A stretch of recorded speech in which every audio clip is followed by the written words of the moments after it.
বিসমিল্লাহির রহমানির রহিম ওয়াসসালাতু ওয়াসসালামু আলা সাইয়্যিদিল আমবিয়া ওয়াল মুরসালিন ওয়া আলা আলিহি ওয়া আসহাবিহি আজমাইন।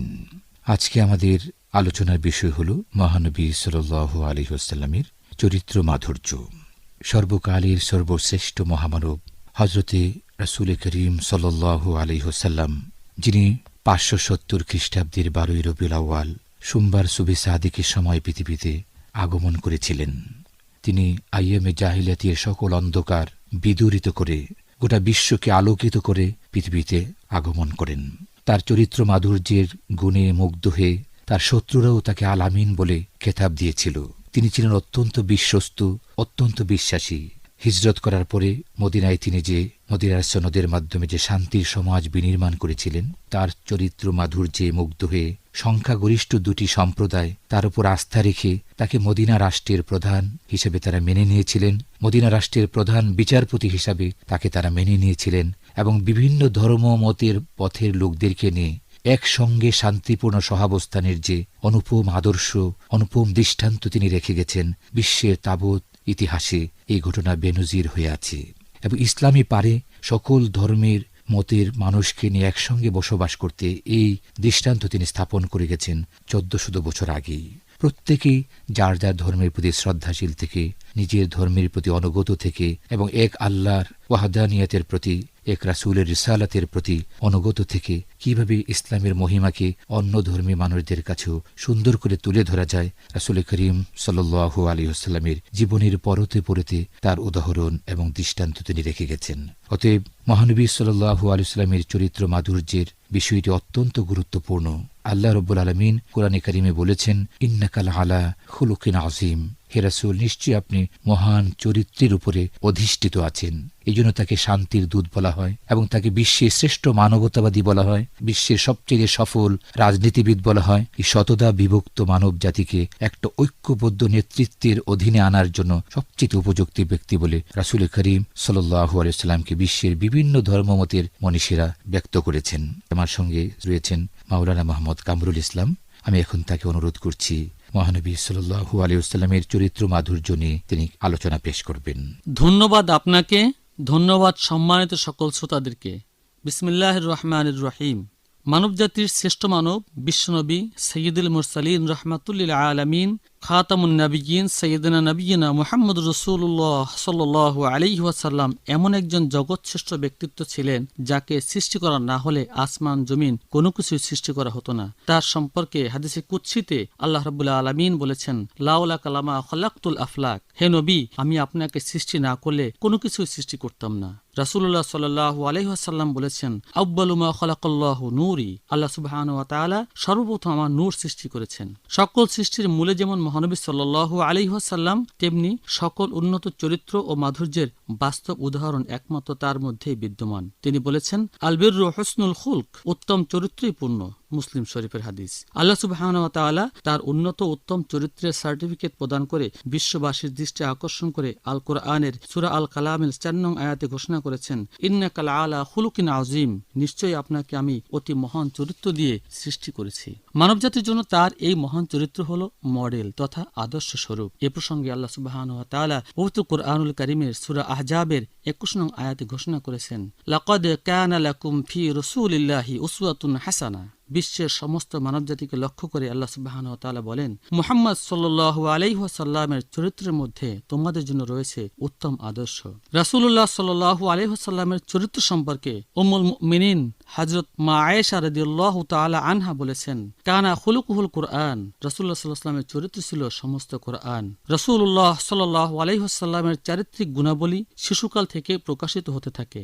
যখন তিনি হালিমা রাদিয়াল্লাহু তাআলা আনহা এর দুধ পান করতেন, তখন একটি স্তন পান করতেন আর অপর স্তনটি তার দুধ ভাইয়ের জন্য রেখে দিতেন। এখান থেকে শিশুকাল থেকেই অন্যের হক বা অধিকার রক্ষার ব্যাপারে তার অমায়িক আচরণ প্রকাশিত হয়। চেহারায় যেমন নূর পরিলক্ষিত হতো, তেমনি আচার আচরণেও উত্তমতার নূর প্রতিফলিত হয়েছিল।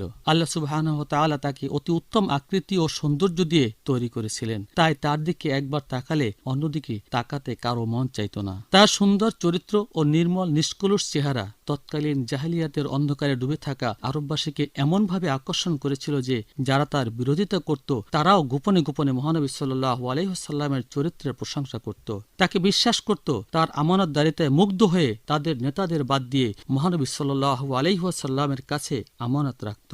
এ কারণে তাকে উপাধি দিয়েছিল আল আমিন তথা বিশ্বাসী। রাসূলুল্লাহ সাল্লাল্লাহু আলাইহি ওয়াসাল্লাম ছোটবেলা থেকেই সকল অন্যায়, অত্যাচার ও অশ্লীল কাজ থেকে বিরত থেকেছিলেন। মানুষের কল্যাণকামিতা, সততা ও ন্যায়নিষ্ঠা নিয়ে মানব কল্যাণে বিভোর থাকতেন। ফিজারের যুদ্ধের বিভীষিকাময় পরিস্থিতি থেকে মানবজাতিকে মুক্তিদানের জন্য সমাজের যুবকদের নিয়ে গঠন করেছিলেন হিলফুল ফুজুল তথা শান্তি সংঘ।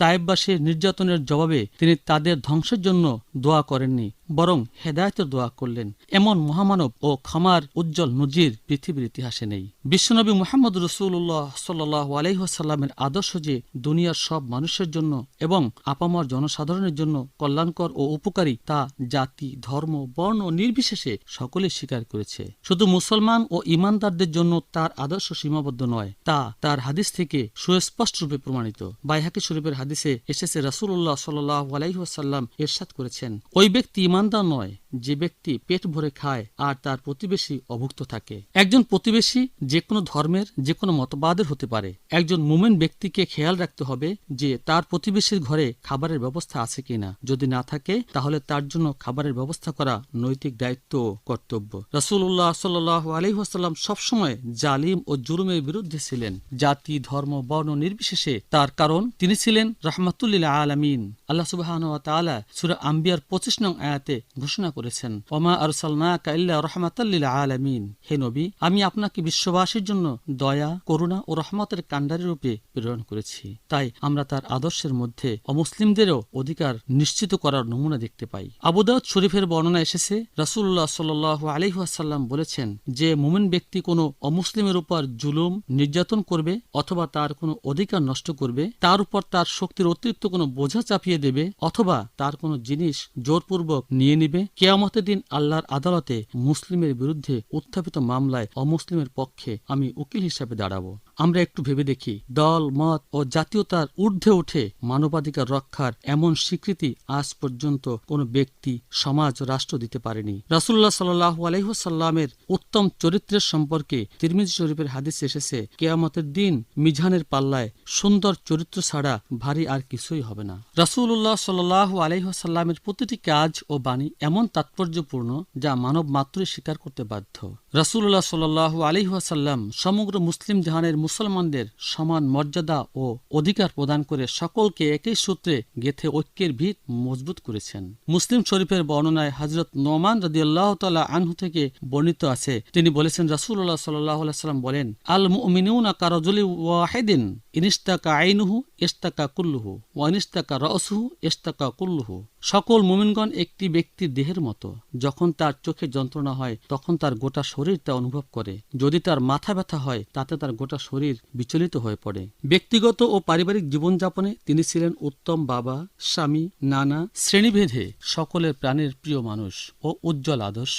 দোজাহানের বাদশাহ হয়ে সন্তানদের উত্তম শিক্ষাদানে ভালো মানুষ রূপে গড়ে তুলতে তিনি ছিলেন অতুলনীয় আদর্শ পিতা। হযরত খাদিজা রাদিয়াল্লাহু তাআলা আনহা মহানবী সাল্লাল্লাহু আলাইহি ওয়াসাল্লামের ন্যায় নিষ্ঠা, সততা ও উত্তম আচরণে মুগ্ধ হয়ে বিবাহ বন্ধনে তার সাথে আবদ্ধ হয়েছিলেন। খাবার তৈরি করে দীর্ঘ পাহাড় বেয়ে তার জন্য হেরা গুহায় খাবার দিয়ে আসতেন। রাসূলুল্লাহ সাল্লাল্লাহু আলাইহি ওয়াসাল্লামের প্রতি এত বিশ্বাস ছিল যে যখনই তিনি ইসলামের দাওয়াত দিলেন, বিলম্ব না করে তিনি সাথে সাথে বিনা দ্বিধায় তাহা কবুল করলেন। রাতের বেলা না খেয়ে দরজায় গা লাগিয়ে রাসূলুল্লাহ সাল্লাল্লাহু আলাইহি ওয়াসাল্লামের বাড়ি ফেরার জন্য অপেক্ষা করতেন। পৃথিবীর ইতিহাসে এমন একজন উত্তম চরিত্রের স্বামীর কথা রাসূলুল্লাহ সাল্লাল্লাহু আলাইহি ওয়াসাল্লাম ব্যতীত কল্পনাও করা যায় না। হযরত রাসূল আকরাম সাল্লাল্লাহু আলাইহি ওয়াসাল্লাম তার দুই নাতি হাসান ও হোসেন রাদিয়াল্লাহু তাআলা আনহুমাকে আনন্দ দানের জন্য নিজে ঘোড়া সেজে পিঠে চড়িয়েছেন। এমন আদর্শ নানা পৃথিবীর ইতিহাসে বিরল। মহানবী সাল্লাল্লাহু আলাইহি ওয়াসাল্লামের হাসি ছিল মুস্কি হাসি। কারো সাথে মুসাফাহা করলে যতক্ষণ অন্য ব্যক্তি তার হাত ছাড়িয়ে না নিত তিনি তার হাত ছাড়তেন না। দরদ ভরা চোখ দিয়ে তার দিকে গভীরভাবে তাকিয়ে থাকতেন, তার কথা শুনতেন। কাউকে বিদায় জানালে তার চলে যাওয়া পথের দিকে বারবার ফিরে তাকাতেন। কারোর সাথে সাক্ষাৎ হলে সালাম দিয়ে তার কুশল জানতেন। এতিম ও অভাবীদের মাথায় হাত বুলিয়ে আদর করতেন ও যথাসম্ভব সাহায্য করতেন। ছোটদেরকে তিনি যেমন খুব পছন্দ করতেন, তাদেরকে আগে সালাম দিতেন, ছোটরাও তাকে হৃদয় দিয়ে ভালোবাসত।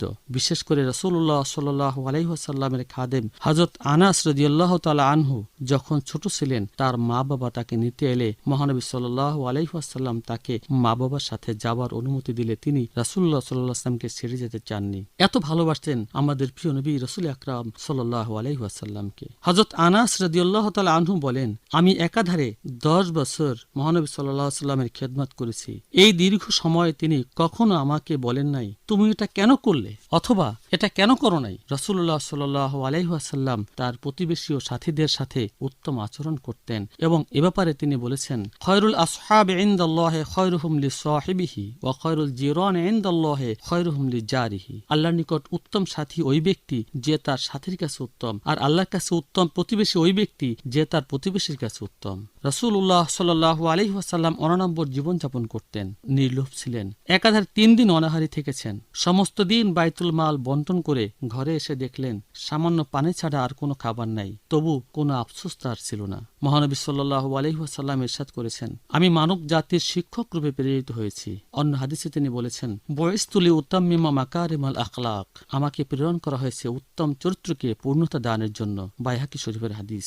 রাসূলুল্লাহ সাল্লাল্লাহু আলাইহি ওয়াসাল্লাম গোটা জীবন তার আদর্শের মাধ্যমেই মানুষের কাছে ইসলাম প্রচার করে গেছেন, তরবারির মাধ্যমে নয়, যুদ্ধের মাধ্যমে নয়। মহান রব্বুল আলামিনের দরবারে এই ফরিয়াদ করছি, আমরা যেন মহানবী সাল্লাল্লাহু আলাইহি ওয়াসাল্লামের উত্তম আদর্শ অনুসরণ করে উত্তম মানুষ হয়ে ইহ ও পরকালীন মুক্তি লাভ করতে পারি। কেননা আল্লাহ সুবহানাহু ওয়া তাআলা তার অনুপম আদর্শ অনুসরণ করার জন্য বলেছেন, কুল ইন কুনতুম তুহিব্বুনাল্লাহা ফাত্তাবিউনি ইউহিব্বুকুমুল্লাহ ওয়া ইয়াগফির লাকুম যুনুবাকুম আল্লাহু গফুরুর রহিম। হে নবী, আপনি মুমিনদেরকে বলে দিন, তোমরা আল্লাহর ভালোবাসা পেতে চাও, তাহলে তোমরা আমার আদর্শের অনুসারী হও, তাহলে আল্লাহ পাক তোমাদেরকেও ভালোবাসবেন এবং তোমাদের গুনাহসমূহ ক্ষমা করে দিবেন। কেননা আল্লাহ হলেন ক্ষমাশীল ও পরম দয়ালু। আল্লাহ রাব্বুল আলামিন আমাদেরকে রাসূলুল্লাহ সাল্লাল্লাহু আলাইহি ওয়াসাল্লামের উত্তম আদর্শ অনুকরণ করে ইহকালীন ও পরকালীন জীবনে মুক্তি লাভের তৌফিক দান করুন। আমিন। ধন্যবাদ মাওলানা মোহাম্মদ কামরুল ইসলাম। আপনার আলোচনা থেকে মহানবী সাল্লাল্লাহু আলাইহি ওয়াসাল্লামের চরিত্র মাধুর্য সম্পর্কে অনেক গুরুত্বপূর্ণ কথা আমরা জানতে পারলাম। আল্লাহ রাব্বুল আলামিন আমাদের সকলকে রাসূল করিম সাল্লাল্লাহু আলাইহি ওয়াসাল্লামের চরিত্র মাধুর্য সম্পর্কে আল্লাহ সুবহানাহু ওয়া তাআলা যে কোরআনুল কারীমে বলেছেন, লাকাদ কানা লাকুম ফি রাসূলিল্লাহি উসওয়াতুন হাসানা, নিশ্চয়ই তোমাদের জন্য আল্লাহ রাসূলের জীবনের মধ্যে রয়েছে উত্তম আদর্শ। মহানবী সাল্লাল্লাহু আলাইহি ওয়াসাল্লামের আদর্শ অনুযায়ী নিজের জীবনকে গঠন করে ব্যক্তিগত জীবনে, পারিবারিক জীবনে, সামাজিক জীবনে, রাষ্ট্রীয় জীবনে, আন্তর্জাতিক জীবনে মহানবী সাল্লাল্লাহু আলাইহি ওয়াসাল্লামের চরিত্র মাধুর্যের সৌন্দর্যকে তুলে ধরতে পারি। হিংসা, বিদ্বেষ, হানাহানি, মারামারি, অশান্তি, যুদ্ধ বিগ্রহের অশান্তিময় পৃথিবীতে এটা আমাদের প্রতিশ্রুতি হোক। মহানবী সাল্লাল্লাহু আলাইহি ওয়াসাল্লামের চরিত্র মাধুর্য দিয়ে শান্তির পৃথিবী আমরা গড়ব, শান্তির দেশ আমরা গড়ব, শান্তির পথে আমরা চলব। আল্লাহ রাব্বুল আলামিনের কাছে সেই তৌফিক কামনা করে আজকের আলোচনা আমরা এখানে শেষ করব।